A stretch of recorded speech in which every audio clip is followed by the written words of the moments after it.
নমস্কার বন্ধুরা, শ্রাবন্তী রান্নাঘর অ্যান্ড ব্লগ চ্যানেলে সকলকে স্বাগত জানিয়ে আজকের আবারও একটি নতুন রেসিপি শুরু করছি। পয়লা বৈশাখ উপলক্ষে আমি আজকে বাঙালিদের অত্যন্ত প্রিয় এবং অনেক পুরানো একটি রেসিপি আপনাদের সঙ্গে শেয়ার করছি। চিতল মাছের মুইঠা। এই রেসিপিটি অত্যন্ত পুরানো একটি রেসিপি। এখানে আমি চিতল মাছ নিয়ে নিয়েছি, আর এখানে চিতল মাছের এই চাকাগুলো দিয়ে অন্য একটি রেসিপি আমি বানাবো, আর এই পেটিগুলো দিয়েই আজ মুইঠা বানাবো। তো চাকাগুলো আলাদা রেখে দিয়ে এখানে পেটিগুলো নিয়ে নিয়েছি। তো এখান থেকে আমি এই মাছগুলো একটি চামচের সাহায্যে মাছগুলো কাঁটা থেকে আলাদা করে নেব। এইভাবে চেঁচে আলাদা করে নিয়ে নিচ্ছি। এইভাবে নিলে কিন্তু একটুও কাঁটা আসবে না, খুব সুন্দরভাবে কাঁটা থেকে মাছের মাংসগুলো একেবারে সুন্দরভাবে ছেড়ে যাবে। আর আমি যেভাবে মুইঠাটা বানিয়েছি, এইভাবে বানালে খেতে কিন্তু দারুণ টেস্টি হয়। আপনারাও চিতল মাছ ছাড়াও যে কোনো মাছের এই মুইঠা বানানো যাবে। রুই, কাতলা এইসব মাছেও কিন্তু মুইঠা বেশ ভালো লাগে। তো চিতল মাছের এই মাংসগুলো আমি ছাড়িয়ে নিচ্ছি।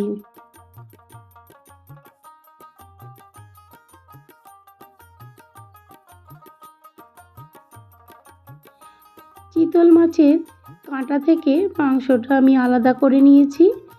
এবার এটা আমি একটি পাত্রে নিয়ে নিলাম। এবার এই চিতল মাছের সঙ্গে কিছু উপকরণ এখানে মিশাবো। প্রথমে দিয়ে দিলাম আদা রসুনের পেস্ট, এর সঙ্গে কাঁচা লঙ্কাও পেস্ট করা রয়েছে, প্রায় 1.5 চামচের মতো দিলাম। এবার দিয়ে দিচ্ছি পেঁয়াজ বাটা। এখানে আমি পেঁয়াজ বেটে রান্না করছি, আপনারা চাইলে পেঁয়াজ কুচিও দিতে পারেন। তো দিয়ে দিচ্ছি হলুদ গুঁড়ো, ওই 1/2 চা চামচের মতো দিয়ে দিলাম। এবার দিয়ে দিচ্ছি লবণ। এছাড়াও এর মধ্যে দিয়ে দিচ্ছি ধনে গুঁড়ো, জিরে গুঁড়ো আর একটু লঙ্কার গুঁড়ো দিয়ে দিলাম। এটা দিয়ে দিলাম ভাজা মশলা। এর মধ্যে রয়েছে দারচিনি, ছোট এলাচ আর শুকনো লঙ্কা, জিরে, ওই ভাজা মশলাটা দিলাম। এবার দিয়ে দিচ্ছি আলু সিদ্ধ। এখানে আলু সিদ্ধ একটি গ্রেটারের সাহায্যে আমি এইভাবে গ্রেট করে দিয়ে দিলাম। এইভাবে গ্রেট করে দিলে আলুর কোনো ডেলা অংশ থাকবে না। তাই এবার ভালোভাবে এটা মিশিয়ে নিতে হবে। প্রথমে আমি একটু চামচে করে মিশিয়ে নিলাম, তারপরে এটা আমি হাতের সাহায্যে খুব ভালোভাবে কিন্তু এটা মেখে নেব। আর এই চিতল মাছের মুইঠাটা খেতে কিন্তু দুর্দান্ত হয়, গরম ভাতের সঙ্গে দারুণ লাগে।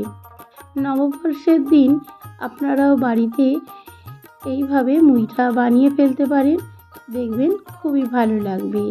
তো হাতের সাহায্যে খুব ভালোভাবে মেখে নিলাম। এর মধ্যে সামান্য একটু সর্ষের তেলও আমি দিয়ে দিচ্ছি। আবারও একটু মেখে নেব। এবার আস্তে আস্তে একে একে মুইঠাগুলো আমি বানিয়ে নিচ্ছি।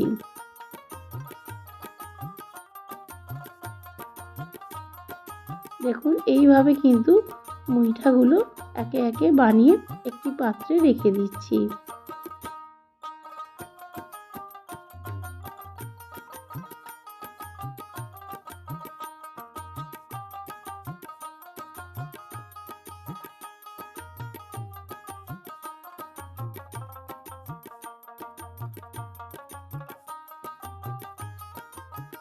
সব মুইঠাগুলোই বানানো হয়ে গেছে। এই দেখুন মুইঠাগুলো সব বানিয়ে নিয়েছি। এবার মুইঠাগুলোর গ্রেভি বানানোর জন্য এখানে পেঁয়াজ আমি আগেই বেটে নিয়েছি, আর আদা রসুনও বেটে নিয়েছি, আর কিছু কাজু বাদাম নিয়েছিলাম, সেই কাজু বাদামটাও সামান্য দুধ দিয়ে পেস্ট করে নিয়েছি। আর এখানে আমি টমেটো, বড় সাইজে 2টো টমেটো পেস্ট করে নিলাম। এবার যে মুইঠাগুলো বানিয়েছিলাম সেইগুলো আমি একটি কড়াইয়ের মধ্যে জল দিয়ে, জলটা যখন ফুটে গেছে তখন ওই মুইঠাগুলো দিয়ে দিচ্ছি। মুইঠাগুলো 2 থেকে 3 মিনিট একটু সিদ্ধ করে নিতে হবে। আর সিদ্ধ হবার পরে খুব সাবধানে জল থেকে তুলে নিতে হবে, না হলে মুইঠাগুলো ভেঙে যেতে পারে। তো আমি সমস্ত মুইঠাগুলো দিয়ে দিলাম, একটু নাড়িয়ে চাড়িয়ে নিলাম। এবার ঢাকা দিয়ে 2 থেকে 3 মিনিট পর ঢাকাটা খুলে নিয়েছি। তো আস্তে আস্তে মুইঠাগুলো তুলে একটি পাত্রে রেখে দেব। আর খুবই সাবধানে মুইঠাগুলো তুলতে হবে, কেননা মুইঠাগুলো ভেঙে যেতে পারে। এই সময় মুইঠাগুলো খুবই নরম থাকে। খুব সাবধানে আস্তে আস্তে তুলে নিচ্ছি।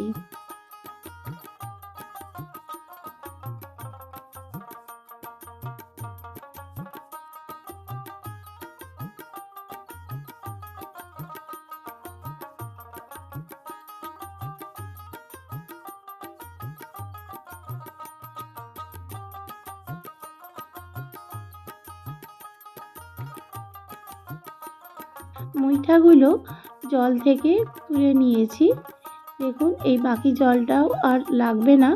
এবার কড়াইয়ের মধ্যে দিয়ে দিলাম সর্ষের তেল। এবার ওই মুইঠাগুলো ভেজে নিতে হবে। তেলটা ভালো করে গরম করে নিয়ে সব মুইঠাগুলো লাল করে ভেজে নিতে হবে। দেখুন একে একে মুইঠাগুলো দিয়ে দিচ্ছি।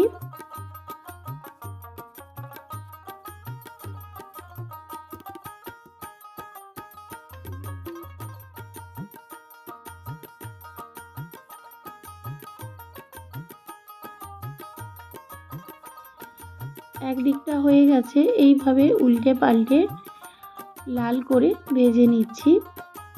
যেসব বন্ধুরা আমার ভিডিওটি দেখছি অবশ্যই কিন্তু একটি লাইক করে দেবেন, আর নতুন বন্ধু যদি থাকেন চ্যানেলটা সাবস্ক্রাইব করে আমার পাশে থাকবেন। আর এই রেসিপির শেষে কেমন লেগেছে আজকের রেসিপি অবশ্যই কিন্তু কমেন্ট করে দেবেন।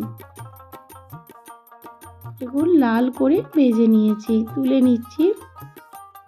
একটা একটা করে তুলে নিয়ে বাকিগুলো একইভাবে ভেজে নেব।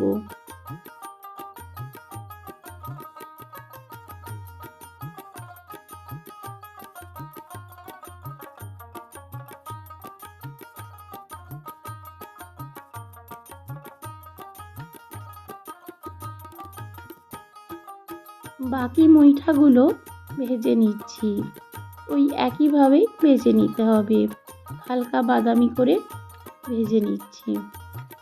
সব মুইঠাগুলো ভাজা হয়ে গেছে। আবারও ওই কড়াইয়ের মধ্যেই যে মুইঠা ভাজার তেলটা রয়েছে ওই তেলের মধ্যে দিয়ে দিলাম জিরে। এবার দিয়ে দেবো একটা তেজপাতা,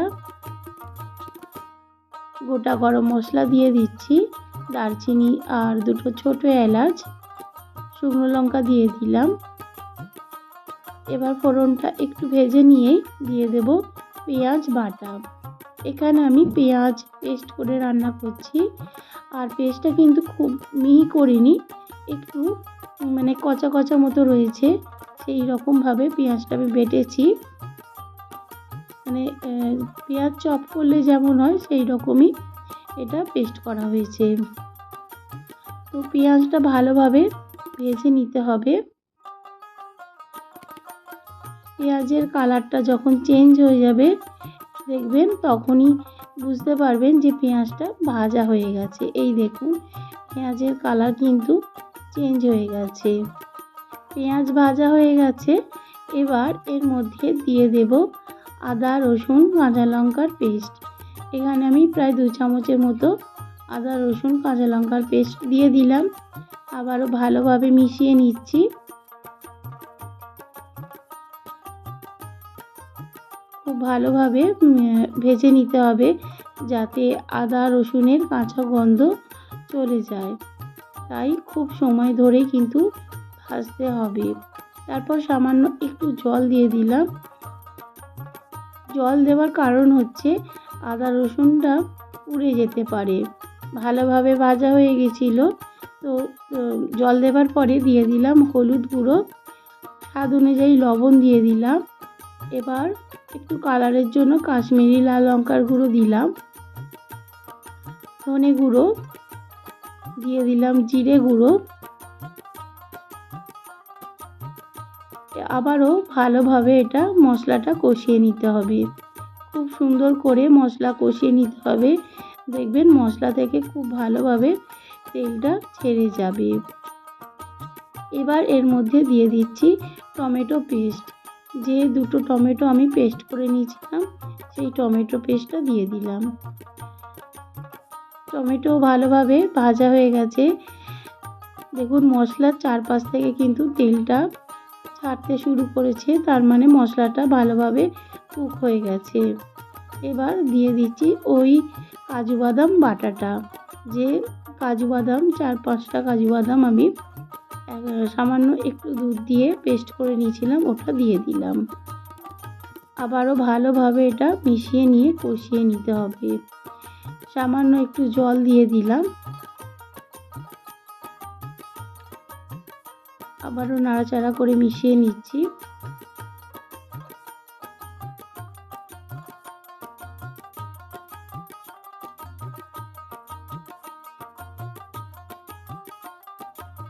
সামান্য একটু চিনি দিয়ে দিলাম।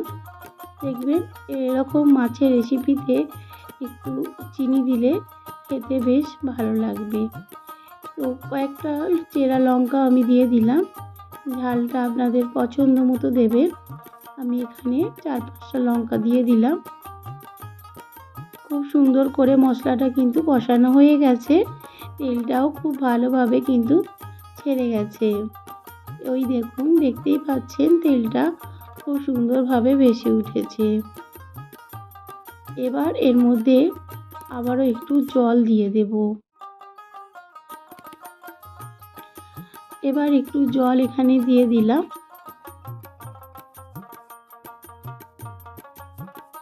আর একটু বেশি পরিমাণেই জলটা দিলাম, যেহেতু কাজু বাদাম বাটা আছে তাই জলটা টেনে যাবে। আমি এখানে দিয়ে দিলাম গরম মশলার গুঁড়ো, আর দিয়ে দিচ্ছি সামান্য একটু ঘি। এবার গ্রেভিটা ফুটে উঠেছে, মুইঠাগুলো দিয়ে দিচ্ছি। মুইঠাগুলো দিয়ে সামান্য একটু রান্না করে নেব, খুব বেশি নয়, 2-3 মিনিট একটু ফুটিয়ে নেব।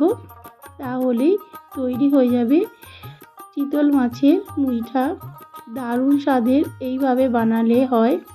তো আপনারাও বাড়িতে এইভাবে চিতল মাছের মুইঠা বানিয়ে ফেলুন। চিতল মাছ ছাড়াও যে কোনো মাছেরও এইভাবে বানালেও বেশ লাগবে। তো মুইঠা তৈরি হয়ে গেছে।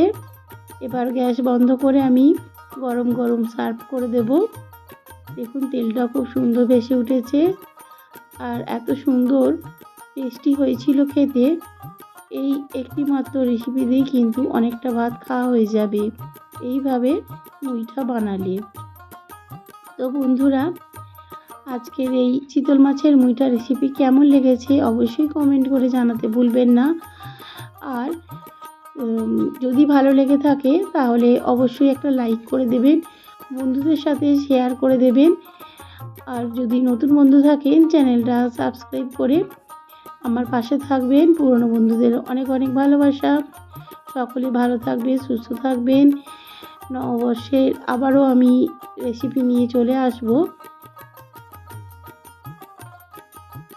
তো আমি সার্ভ করে দিলাম ভাতের সঙ্গে গরম গরম চিতল মাছের মুইঠা।